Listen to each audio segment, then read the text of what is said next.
Good morning everyone friends, आप सभी को इस प्लेटफॉर्म पर वेलकम है। फ्रेंड्स, हम लोग एक चैप्टर पढ़ रहे हैं nationalism in India. Nationalism in India में हम लोग कई सारे टॉपिक को क्लियर कर चुके हैं और आज जो हम लोग टॉपिक को क्लियर करने वाले हैं यह टॉपिक है the limits of civil disobedience. आज हम लोग इस टॉपिक को कवर अप करेंगे और समझेंगे कि इस टॉपिक में क्या क्या चीज दिया है, क्या नहीं दिया है, क्या होना चाहिए, क्या नहीं होना चाहिए। इन सारे फैक्ट के बारे में हम लोग समझेंगे। एग्जाम में इस फैक्ट से क्वेश्चंस को पूछा जाता है, इसलिए आप लोग गौर से इसको सुनिएगा। हिस्टोरिकल हम आप लोगों को बताएंगे, उसको आप लोग कैच करना है और समझना है। और एग्जाम में यदि इससे रिलेटेड किसी तरह का क्वेश्चन पूछा जाता है तो आप उसे आसानी से लिख सकते हैं, इसलिए आप ध्यान से इसको देखिए। फ्रेंड्स, हम लोग देख रहे हैं कि हमारा इंडिया जो है वह ब्रिटिश लोगों के कब्जे में है। अभी तक हमारे इंडिया को इंडिपेंडेंस नहीं मिल पाई है, बट बहुत सारे मूवमेंट लड़े जा रहे हैं। इनमें से हम लोग कई सारे मूवमेंट्स को पढ़े भी, लेकिन बहुत सारे मूवमेंट्स जो है कुछ हद तक जाता है, कुछ लेवल उसका हाई होती है, बट वो मूवमेंट बैकअप हो जाती है, वह मूवमेंट लॉस्ट हो जाती है। और इन्हीं दौरान एक और मूवमेंट चल रही है, सिविल डिसोबीडियंस मूवमेंट। तो सिविल ओबीडियंस मूवमेंट में भी हम लोग देख रहे हैं कि कई सारे कम्युनिटीज ने डिफरेंट लेवल पर इस पर पार्टिसिपेट कर रहे हैं और कई सारे कम्युनिटीज जो हैं इसमें पार्टिसिपेट ही नहीं कर रहे। तो आज हम लोग समझेंगे कि ये सिविल डिसोबीडियंस मूवमेंट फ्लॉप हुई। इस फ्लॉप की वजह क्या थी, हमारी कंट्री में ऐसा क्या सिचुएशंस उत्पन्न हुआ था, लोगों के बीच में ऐसा क्या मतभेद हुई थी जिसकी वजह से हमारा ये सिविल डिसोबीडियंस मूवमेंट जो चल रही थी किसके रिप्रेजेंटेटिव में, तो हमारे महात्मा गांधी के रिप्रेजेंटेटिव में। तो ये फ्लॉप क्यों हो गई, क्या वजह रहा, क्या रीजन रहा, क्या ऐसा त्रुटि रही हमारी कंट्री में और क्या ऐसे फॉल्ट पाया गया हमारी कम्युनिटीज के बीच में, तो उसको हम लोग आज ही समझेंगे। तो जैसा कि हम लोग ये समझ चुके हैं कि स्वराज का डिमांड हुआ था 1929 में। स्वराज का डिमांड जो हमारे पंडित जवाहरलाल नेहरू की अध्यक्षता में लाहौर में स्वराज का डिमांड हुआ था कि आज से हमारा कंट्री पूरी तरह से इंडिपेंडेंट है। बट उस स्वराज को जितने भी सोशल ग्रुप्स के लोग थे ना, उसको सीरियसली नहीं लिए थे, बस मजाक में उड़ा दिए थे। कुछ लोगों ने उसको सीरियसली लिया, बट कुछ लोगों ने उसको सीरियसली लिया ही नहीं, मजाक में उड़ा दिया भाई। अब बात रही कि कौन कौन से कम्युनिटीज के बीच में कौन कौन से इफेक्ट पड़ा, तो उन्हीं में से जब हमारी कंट्री में स्वराज का डिमांड हो रही थी तो उसी दौरान हमारे देश में एक और प्रॉब्लम उत्पन्न हो गई थी। अब बात रही कि वो कौन सी प्रॉब्लम है भाई, तो वो प्रॉब्लम उत्पन्न हो गई थी अनटचेबिलिटी की, छुआछूत की, जिसको हिंदी में अस्पृश्यता भी कहते हैं। ये प्रॉब्लम उत्पन्न हो गई थी, अनटचेबिलिटी।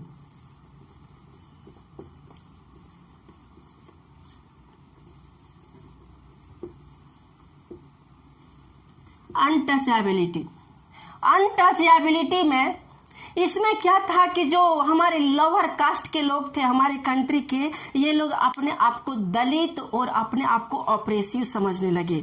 अपने आप को क्या समझने लगे, तो दलित और ऑपरेसिव समझने लगे। कौन, जो लोअर कास्ट के लोग थे ये अपने आप को दलित एंड ऑपरेसिव समझने लगे,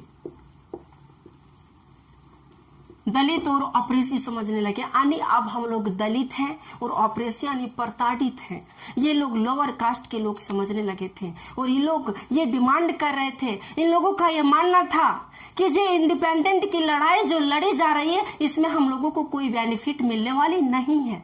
जब गांधी जी ने इस तरह के प्रॉब्लम्स देखे, इस तरह के प्रॉब्लम देखे, और ये कब का टाइम है, तो ये 1930 का टाइम है। 1930 में लोअर क्लास के लोगों ने अपने आप को दलित और ऑपरेसिव समझने लगे थे।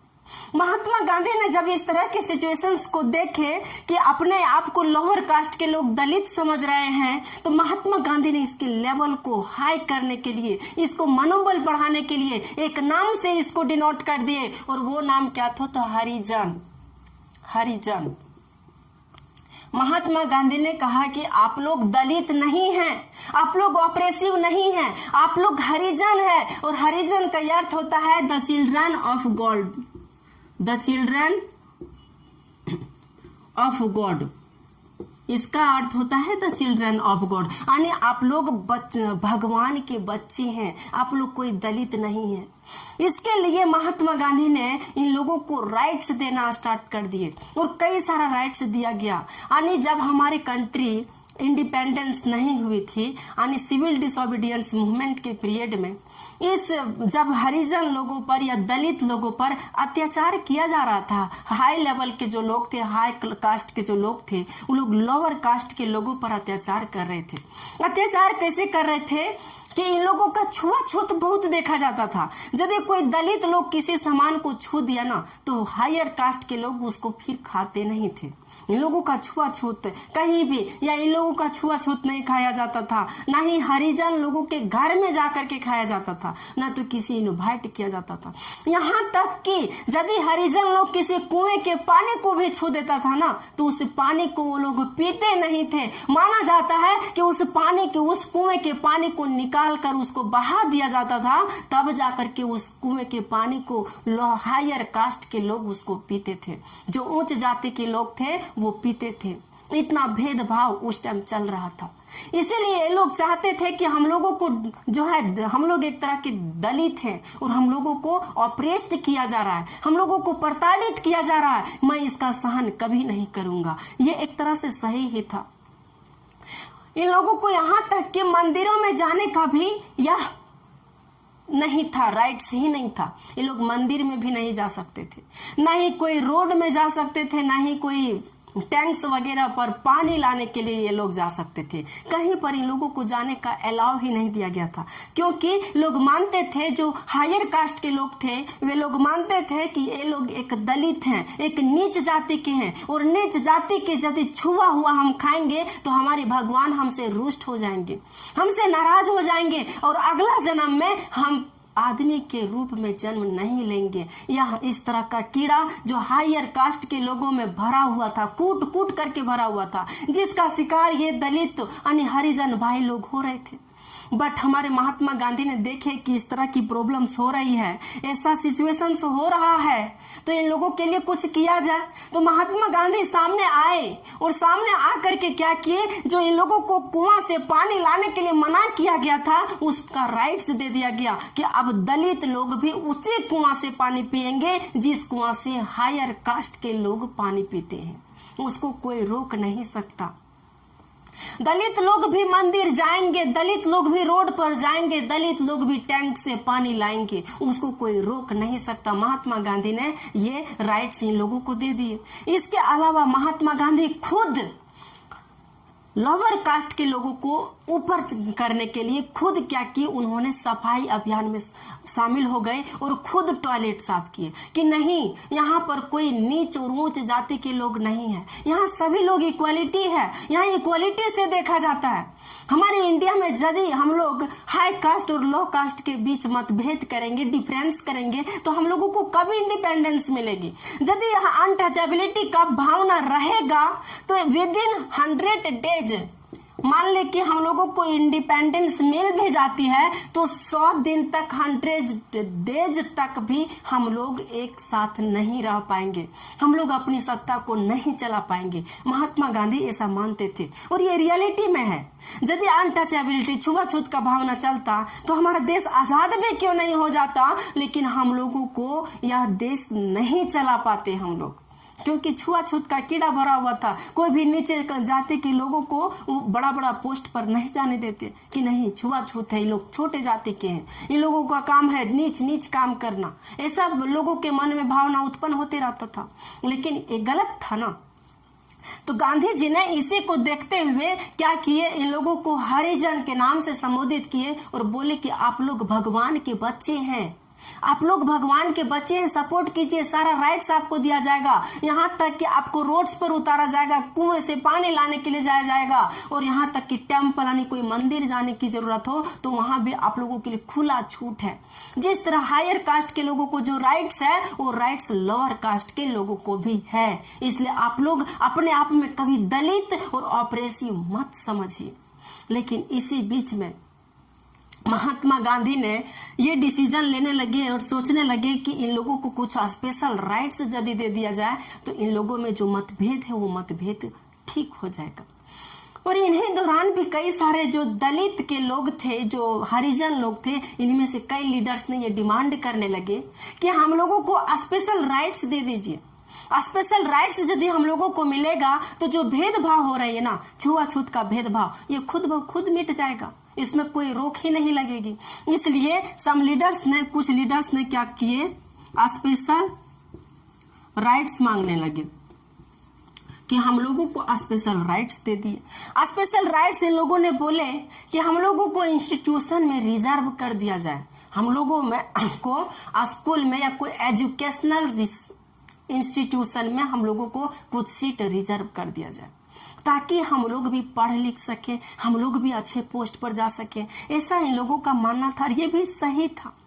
लेकिन इसी बीच में एक महान लीडर, नेता, जो संविधान के निर्माता भी रह चुके हैं, वो कौन, तो भीमराव अंबेडकर सामने आते हैं।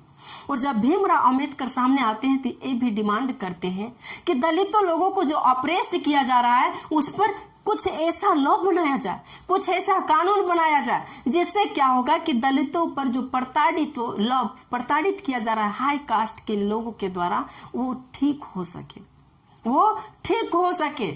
और यहाँ तक कि जो हाई कास्ट के लोगों के दिल में ये चल रहा है कि जो नीच जाति के लोग होते हैं, जो नीचे जाति के लोग होते हैं, वह नीच होते हैं, वह लोअर होते हैं, ऐसा नहीं होना चाहिए। उन लोगों के दिल से ये भ्रम निकल जाना चाहिए कि नहीं, वो लोग, पहले लोग ये भी माना करते थे, ये कहा जाता है कि लोग ये माना करते थे कि किसी का यदि जन्म लोअर कास्ट में होती है ना, तो लोग बोला करते थे कि पहले के जन्म में कुछ गलत काम किए होंगे, इसलिए इस जन्म में आप लोग लोअर कास्ट में जन्म लिए, ऐसा माना जाता था, ऐसा लोग मानते थे। कौन वेद ग्रंथ व्यास पढ़ लेते थे पता नहीं, लेकिन ऐसा लोग कहते थे कि पहले अच्छा कर्म नहीं किया, इसलिए इस जन्म में आप लोगों को नीच जाति में जन्म लिया गया। लेकिन यही तो कीड़ा निकालना था जो उसके दिल में बसा था कि ऐसा कुछ नहीं होता है, ऐसा कुछ नहीं होता है। यहाँ पर हर किसी को इक्वालिटी है, चाहे आप अपर क्लास के लोग क्यों नहीं हो, चाहे लोअर क्लास के क्यों ना हो, हर किसी को इक्वालिटी है। तो वही जब भीमराव अंबेडकर सामने आते हैं, कौन, भीमराव अंबेडकर, जब भीमराव अंबेडकर सामने आते हैं तो इन्होंने बोले, ये डिमांड किए कि हम लोग यदि दलित लोगों को ऊपर करना है तो इन लोगों के लिए सेपरेट इलेक्टोरेट कर दीजिए, सेपरेट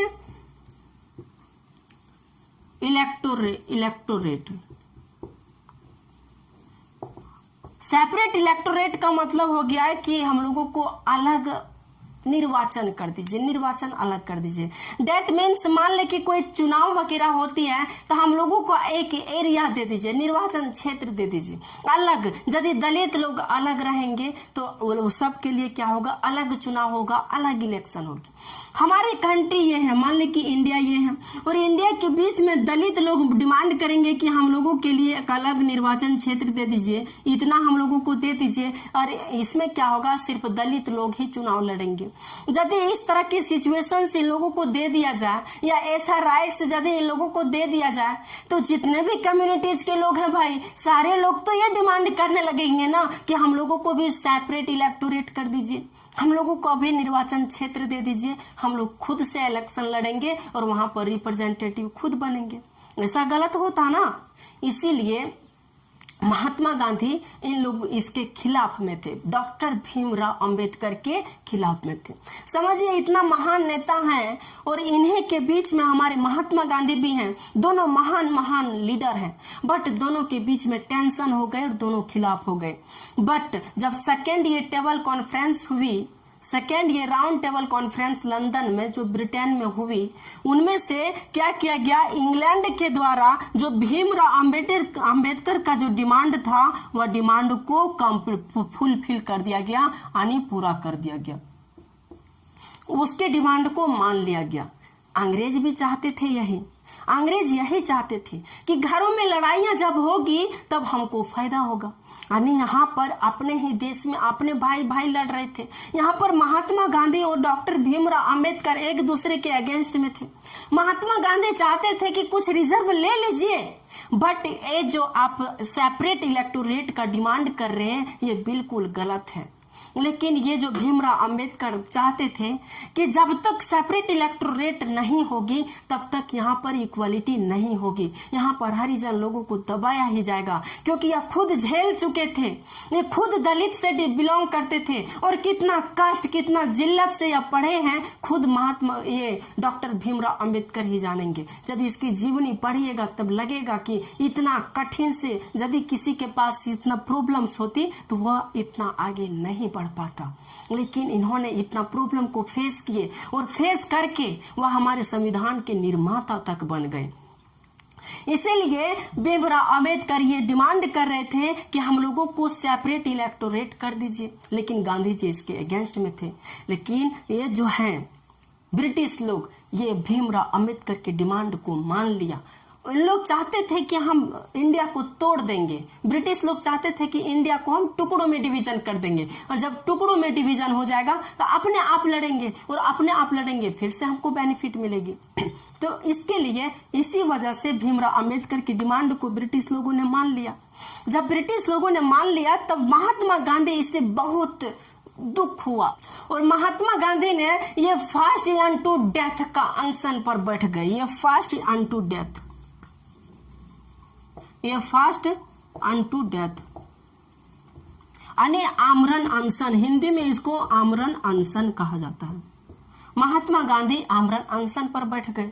जब महात्मा गांधी आमरण अनशन पर बैठ गए, महात्मा गांधी ने बोले कि जब तक इस मांग को अब कैंसिल नहीं किया जाए, जो डिमांड हुई है और जिसको फुलफिल किया गया है, जब तक इस डिमांड को कैंसिल नहीं किया जाएगा हम अन्न जल ग्रहण नहीं करेंगे। हम खुद मर जाएंगे, भूखे प्यासे मर जाएंगे, लेकिन इस जो नियम लागू हुआ है, जो सेपरेट इलेक्टोरेट अप्लाई हुई है, जिसको ब्रिटिश लोगों ने इसको मान्यता दे दिया और फुलफिल कर दिया, इसके खिलाफ हम हैं। जब तक इसको कैंसिल नहीं किया जाएगा हम कभी अन्न जल ग्रहण करेंगे ही नहीं। महात्मा गांधी आमरण अनशन पर बैठ गए। जब महात्मा गांधी आमरण अनशन पर बैठ गए तो भीमराव अंबेडकर भी सोचने लगे कि कुछ तो वजह है, महात्मा गांधी इतना बड़ा डिसीजन कैसे ले सकते हैं। ये भी भीमराव अंबेडकर भी कम पढ़े लिखे थोड़े न था, ये भी तो महान थे, इतना पढ़े लिखे थे कि संविधान को बना दिए थे, कॉन्स्टिट्यूशन को फाउंडर थे ये, तो कैसे कोई कम पढ़े लिखे लीडर्स नहीं थे ना। तो इनके माइंड में भी ये ठनका और इन्हें भी फील हुआ कि नहीं, ऐसा नहीं होना चाहिए। यदि सेपरेट इलेक्टोरेट होती है तो इससे क्या होगा, हमारे ही कंट्री को नुकसान होगा, और जब हमारी ही कंट्री को नुकसान होगा तो हम लोगों को इंडिपेंडेंस जो हम लोग जल्दी चाहते हैं वो नहीं मिल पाएगी।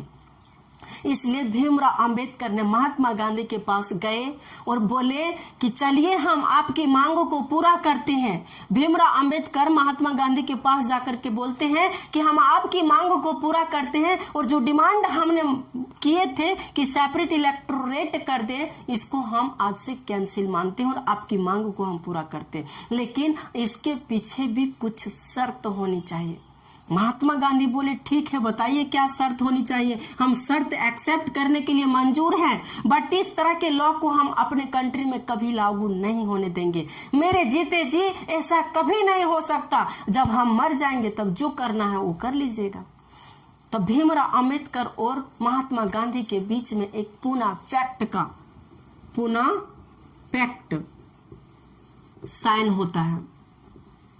1932 को पूना पैक्ट साइन होता है और इसमें यह डिसीजन लिया जाता है कि इस तरह का सेपरेट इलेक्टोरेट नहीं करते हैं, बट जो हमारे दलित भाई हैं, हमारे हरिजन लोग हैं, उन लोगों को कुछ स्पेशल राइट्स दे दिया जाए, कुछ रिजर्व कर दिया जाए, कुछ सीटों को रिजर्व कर दिया जाए। महात्मा गांधी ने इसको मान लिए कि बोले चलो उससे तो अच्छा है, जो सेपरेट इलेक्टोरेट हो रही थी उससे तो अच्छा है, तो चलिए हम आप लोगों को आपकी मांग को भी हम पूरा करते हैं। जो सेपरेट इलेक्टोरेट है अब इसको नहीं, बल्कि जब महात्मा गांधी भीमराव अम्बेडकर ने ये डिमांड किए जो प्रोविंशियल और सेंट्रल काउंसिल है उसमें से कुछ सीट को रिजर्व कर दिया जाए, और वही हुआ। हरिजन लोगों के लिए प्रोविंशियल और सेंट्रल काउंसिल में इन लोगों के लिए कुछ सीटें रिजर्व कर दी गई, और आज भी कुछ सीटें रिजर्व है, आरक्षित है हमारे दलित भाइयों के लिए और हरिजन लोगों के लिए कुछ सीटें आज भी क्या है, रिजर्व है।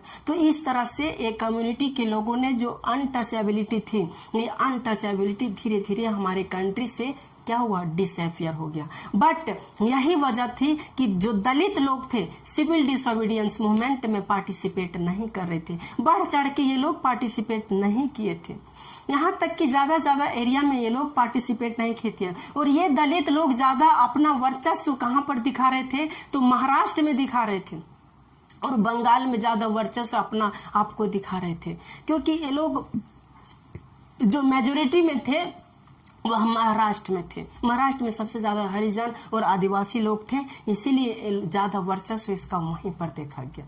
तो ये बात रही है कम्युनिटी का। अब दूसरी प्रॉब्लम क्या हमारे देश में उत्पन्न हुई उसको भी हम लोग समझते हैं भाई, पहले इसको हम लोग मिटा लेते हैं। अब दूसरा प्रॉब्लम ये उत्पन्न हुआ कि हमारे यहाँ जो मुस्लिम और हिंदू लोग थे इन लोगों में भी मतभेद हो गया, मुस्लिम और हिंदू लोगों में भी मतभेद हो गया। मुस्लिम लोग जो थे, मुस्लिम लीग के लोग, वो लोग भी ये डिमांड कर रहे थे कि हम लोग कांग्रेस के सपोर्ट में अब नहीं रहेंगे। जब यहाँ पर हमारे इंडिया में खिलाफत मूवमेंट और नॉन कोऑपरेशन मूवमेंट फ्लॉप हुई थी, उसी टाइम से हमारे इंडिया से यानी कांग्रेस से कई सारे मुस्लिम लीडर्स जो हैं सो यहीं से अलग होने लगे, और बहुत सारे मुस्लिम लीडर्स से अलग भी हो गए, सेपरेट हो गए यहाँ से। जब खिलाफत मूवमेंट और नॉन कोऑपरेशन मूवमेंट फ्लॉप हुई थी तो उसके बाद कई सारे जो मुस्लिम लीग के लीडर्स थे वो लोग अपने आप को अलग करने लगे और अलग हो गए। तो जब सिविल डिसोबीडियंस मूवमेंट चल रही थी ना, तो उस पीरियड में ये लोग ने पार्टिसिपेट ही नहीं किए थे, ज्यादा एरिया में पार्टिसिपेट नहीं किए थे, बढ़ चढ़ करके हिस्सा नहीं ले रहे थे। इन लोगों का मानना था, हमारे जो मुस्लिम भाई थे उन लोगों का मानना था कि जिस तरह से नॉन कोऑपरेशन मूवमेंट फ्लॉप हुई है, जिस तरह से खिलाफत मूवमेंट फ्लॉप हुआ, उसी तरह से सिविल डिसोबीडियंस मूवमेंट भी फ्लॉप होगी, इसलिए क्यों हम इसमें इन्वॉल्व हैं, इसमें हम लोगों को शामिल ही नहीं होना है, इसलिए ये लोग शामिल नहीं हो रहे थे। बट इसी दौरान क्या हो रहा था कि कुछ मुस्लिम के लीडर्स, जो एक मुस्लिम के जो लीडर्स थे, मेन लीडर्स, मोहम्मद अली जिन्ना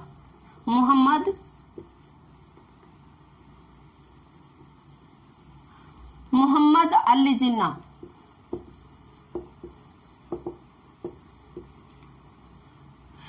अली जिन्ना जो मुस्लिम लीग के प्रमुख लीडर थे, मेन लीडर थे, ये बोल रहे थे, इसका डिमांड ये था कि बोल रहे थे हम लोगों के लिए सेपरेट इलेक्टोरेट कर दीजिए। इसका भी डिमांड क्या था कि हम लोगों के लिए सेपरेट इलेक्टोरेट कर दीजिए, सेपरेट इलेक्टोरेट कर दीजिए, यानी हम लोगों को एक अलग निर्वाचन क्षेत्र दे दीजिए, तब हम सिविल डिसोबीडियंस मूवमेंट में पार्टिसिपेट करेंगे और बढ़ चढ़ करके पार्टिसिपेट करेंगे, ऐसे नहीं बढ़ चढ़ के पार्टिसिपेट करेंगे। और इंडिया पर यदि किसी भी तरह का प्रॉब्लम होती है तो उसमें हम लोग बड़ी कम्युनिटी, बड़ी पॉपुलेशन में हम लोग उसमें इन्वॉल्व होंगे। बट यदि इन लोगों को सेपरेट इलेक्टोरेट कर देते, अलग निर्वाचन क्षेत्र दे देता, मान ले कि हमारा इंडिया है यह, अब इंडिया में यहाँ पर एक तरह से यही न हुआ कि ये लोग एक अलग कंट्री का डिमांड कर रहे थे, मुस्लिम भाई लोग एक अलग कंट्री का ही डिमांड कर रहे थे। यदि इन लोगों के लिए सेपरेट इलेक्टोरेट कर देते तो यहाँ पर हम यह कह सकते हैं ना कि हमारा कंट्री जो है सो दो कम्युनिटी में डिवाइड हो जाता और हमारी कंट्री बट जाती। और अंग्रेज यही चाहते थे कि इन लोगों के बीच में मतभेद हो, फूट फाट हो, और इन लोगों के बीच जो इंडिया हो टुकड़ों में डिवीजन हो जाए। तो अंग्रेज भी यही चाहते थे। लेकिन मुस्लिम भाई लोग का भी यही मानना था कि हम लोगों को सेपरेट इलेक्टोरेट कर दीजिए। अब बात रहे कि ये लोग क्यों डिमांड कर रहे थे, इसके पीछे भी वजह हो सकती है ना। इन लोगों का मानना था कि हम लोगों को सेपरेट इलेक्टोरेट के साथ असेंबली में हम लोगों को कुछ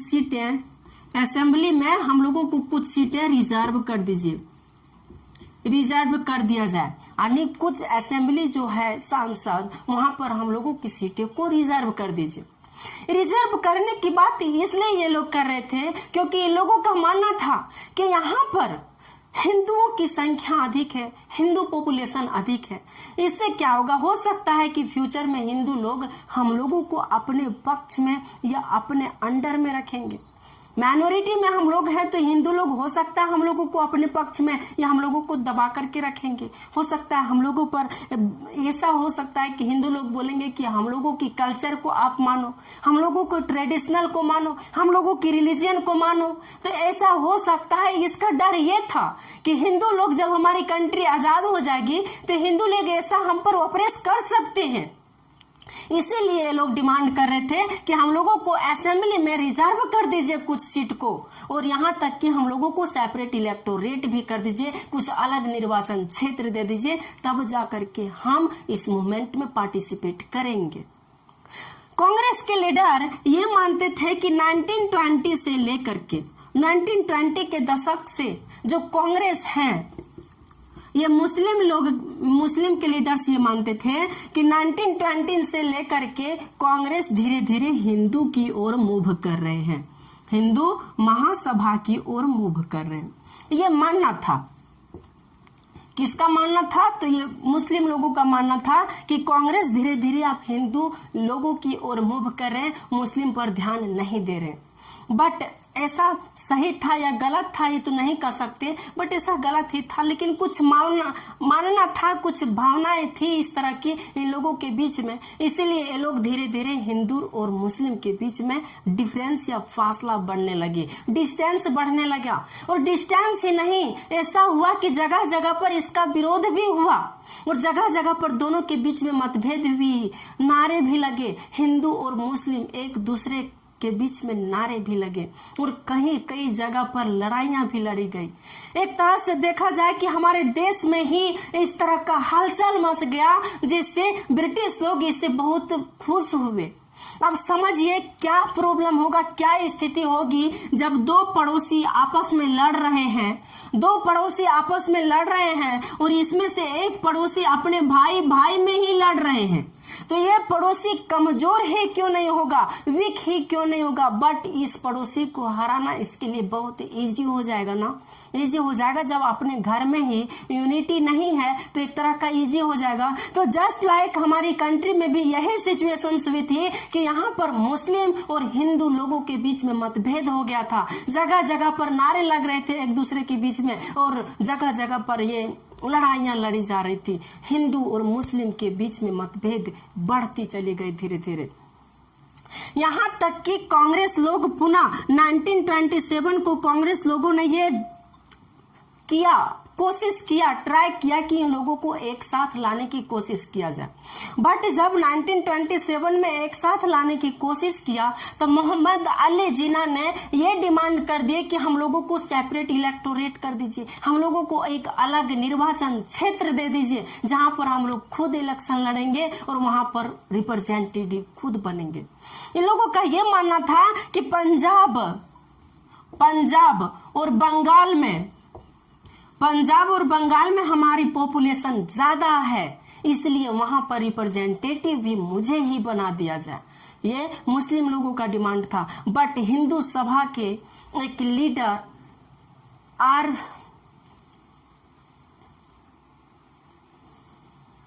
एम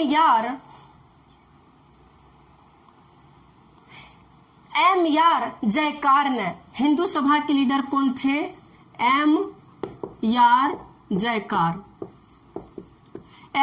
जयकार ने मुस्लिम लीग के इस डिमांड को अपोज किया, इसका विरोध किया कि नहीं, ऐसा नहीं होना चाहिए। यदि इन लोगों को हम अलग क्षेत्र दे देते हैं, सेपरेट इलेक्टोरेट दे देते हैं, तो हमारी कंट्री यहीं से डिवाइड हो जाएगी। यहीं से डिवाइड हो जाएगी और फिर हमारे बीच में यूनिटी नहीं बन पाएगी। और हमारी कंट्री को इंडिपेंडेंट होने के लिए यूनिटी कंपलसरी है। बिना यूनिटी का हम लोग कभी भी अपने कंट्री की इंडिपेंडेंस नहीं ले सकते। यहीं पर जब इन्होंने मना कर दिए तब धीरे धीरे मुस्लिम भाई और हिंदू लोगों के बीच में और मतभेद होता चला गया। यही वजह है कि सिविल डिसोबीडियंस मूवमेंट में मुस्लिम लोगों ने बढ़ चढ़ करके हिस्सा नहीं लिए और सिविल डिसोबीडियंस मूवमेंट धीरे धीरे ड्रॉप पड़ने लगी। यही वजह थी। तो ये जो था आज पूरा हम लोग the limits of disobedience movement में समझे। तो आज के सेशन को हम यहीं पर एंड अप करते हैं। यदि आप लोगों को इस वीडियो से कुछ नॉलेज मिला होगा तो आप लोग इस चैनल को सब्सक्राइब करके जाइएगा और बगल में बेल आइकन होगा उसे भी टच करके जाइएगा। Thank you very much. नमस्कार।